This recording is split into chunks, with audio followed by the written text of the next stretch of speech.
Vice Chancellor Murdabad! Murdabad! Murdabad! Rector Murdabad! Murdabad! Murdabad! My name is Gideon Shidam, and I am also the convener of the CDRCF. CDRCF stands for Committee for Democratic Rights Equality of Citizens. Critical issue that we are facing now is consciously put to us by the administration.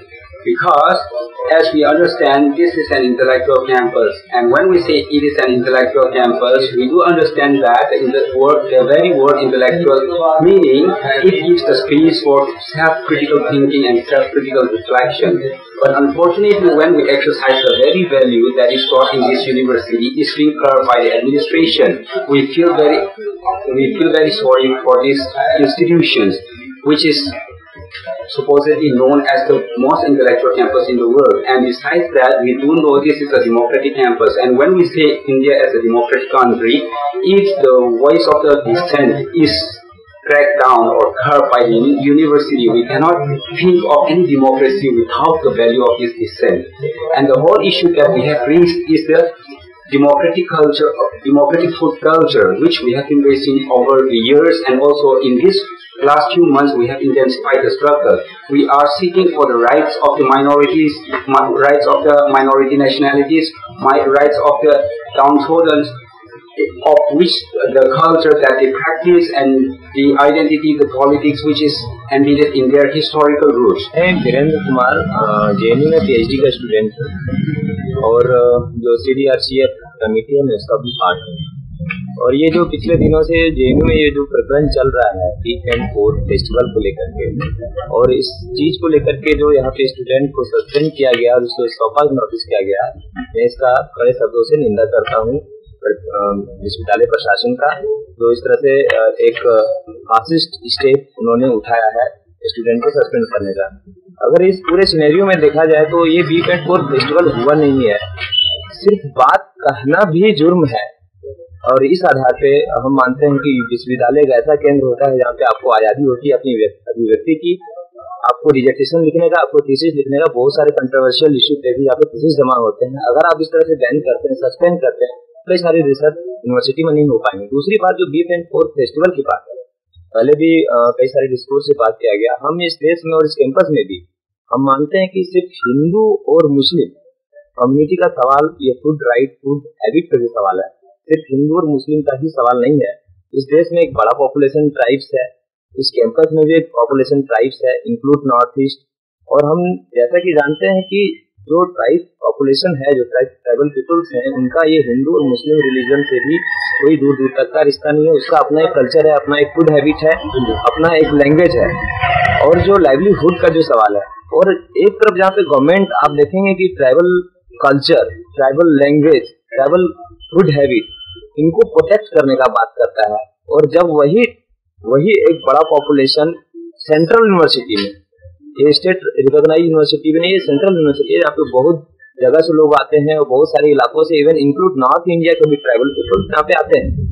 और मेरा मानना है particular जो tribal discourse पे जो हम बात करना चाह रहे हैं, तो उनके फूड हैबिट में, फूड कल्चर में ये बीफ एंड पोर्क दोनों चीज खाना है। और इसी क्रम में आप झारखंड चले जाइए, उड़ीसा चले जाइए, छत्तीसगढ़ चले जाइए, सारे जगह पे आपको जो ट्राइबल कल्चर है उसमें बीफ एंड पोर्क खाने का जो हैबिट है वो मिलेगा आपको। तो क्या अगर वहां से बच्चे, उस कम्युनिटी से बच्चे आते हैं, अगर वो कहता है कि हम यहाँ पे खाना चाहते हैं, तो ये कहाँ से गलत है? और ये जो पूरा प्रकरण JNU में चल रहा है, जो एडमिनिस्ट्रेशन का जो रवैया है, और जो और भी कई सारे संगठन है, ABVP जैसे भी फासिस्ट कम्युनल संगठन है, उनका जो मानना है कि जो गौ माता और जो ये जो पूरे इशू है एक हिंदू ब्राह्मणिकल ऑर्डर में वो जो देखता है, मेरा मानना है कि जो कम्युनिटी इस ऑर्डर को भी फॉलो नहीं करता है, जो कम्युनिटी कहता है कि हम हिंदू नहीं है, जो कम्युनिटी कहता है मुस्लिम नहीं है, और जिस कम्युनिटी के लिए गवर्नमेंट ने बहुत सारे प्रोजेक्ट चलाए रखे हैं कि उसके कल्चर को प्रोटेक्ट करना है, उसके लैंग्वेज को प्रोटेक्ट करना है, तो क्या उसका फूड हैबिट प्रोटेक्ट होगा या नहीं? सवाल यहाँ पर है कि जब झारखंड, उड़ीसा, छत्तीसगढ़ और तमाम जो नॉर्थ मिडिल इंडिया के ट्राइब्स, हम नॉर्थ ईस्ट का भी बात कहना चाहेंगे कि इंक्लूड नॉर्थ ईस्ट, जब वो यहाँ पे वो अपने वेशभूषा को पहन सकते हैं, अपने ड्रेस को पहन सकते हैं, अपने लैंग्वेज को बोल सकते हैं, तो क्या अपना फूड हैबिट जारी नहीं रख सकते हैं क्या? क्या वो अपने कल्चर के हिसाब से खाना नहीं खा सकते हैं क्या? आप इवन जो हम लोग का जो डिमांड है फूड फेस्टिवल ऑर्गेनाइज करने का, ये जरूर है कि एक जो टैबू है बीफ को खाना, ये एक कास्ट सिस्टम के नजरिए से तो है ही। एक जो इसका जो दूसरा नजरिया है कि यहाँ पे जो ट्राइबल जो पीपल्स है वो अगर डिमांड करता है कि नॉर्थ ईस्ट हवा में एटलीस्ट सर हो, तो वो मेरा मानना है कि वो जायज है।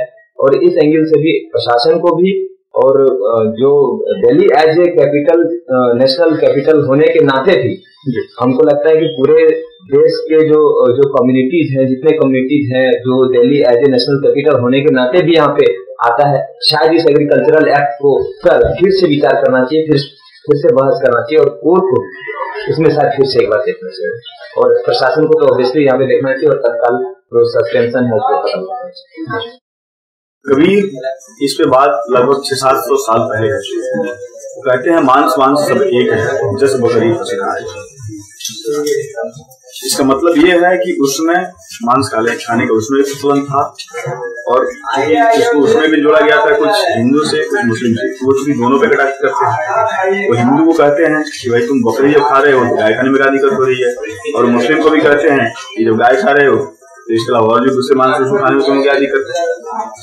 इसका मतलब है कि उसमें भी लोग खाते थे, और एक खास करके जब नियम कानून बनाया गया, ये एक राजनीतिक बेनिफिट लेने की बात है।